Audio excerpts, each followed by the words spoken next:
So, as you probably know, conservative political activist Charlie Kirk was fatally shot on Wednesday, September 10th, and it was all over the news.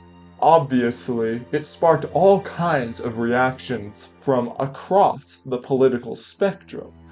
But while that was happening, another tragedy quietly took place where in Evergreen, Colorado, a shooter stormed the school and left two kids with critical injuries. But where was the media attention for that?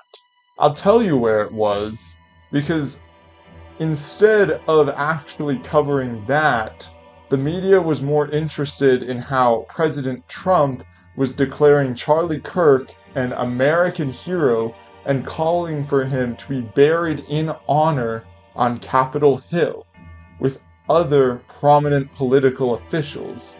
I get it, he's sticking out for his friends.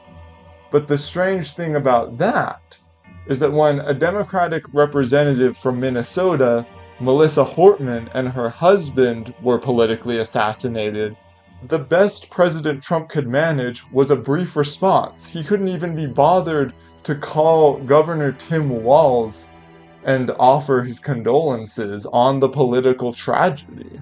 The hypocrisy among MAGA, especially with Trump, is clearly apparent, as empathy is only awarded to those on their side of the political aisle whenever political assassination or gun violence happens.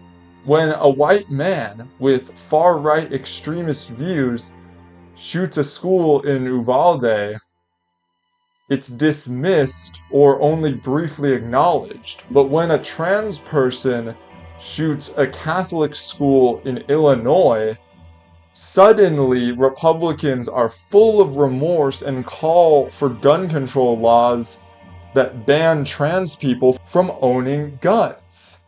My point here is not necessarily to say that one of these tragedies that I spoke of is better or worse than any of the others. I condemn them all equally. But with MAGA, they only sympathize with their own kind when it comes to gun violence. It has to personally affect them for it to matter.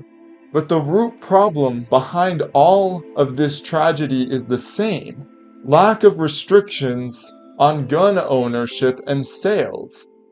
You can literally buy parts for an assault rifle online with no restrictions and no background checks if you wanted to.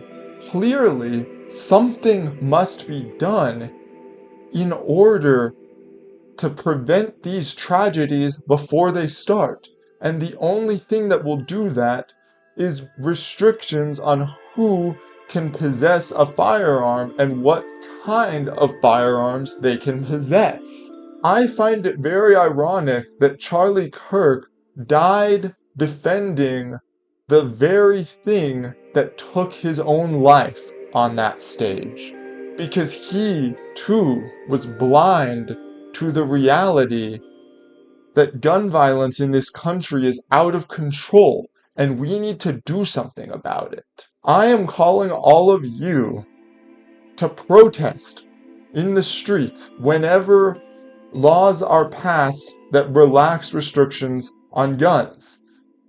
And I am calling you to join the efforts of anti-gun violence organizations such as Everytown and Moms Demand Action in order to stop these tragedies before they start and to protect innocent lives from the marks of these bullets.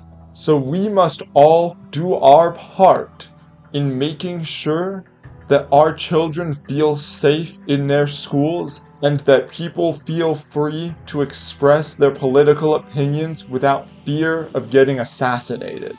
I'm Twig's Change Project, and this is my mission: to make the world a better place, one video at a time. If you would like to support my work, consider subscribing. It's free, and it helps get this message of mine out to more people, and it could potentially help save even more lives. With that being said, though, that's all I have for you today. Be sure to have a great day and to go volunteer and take action. Peace.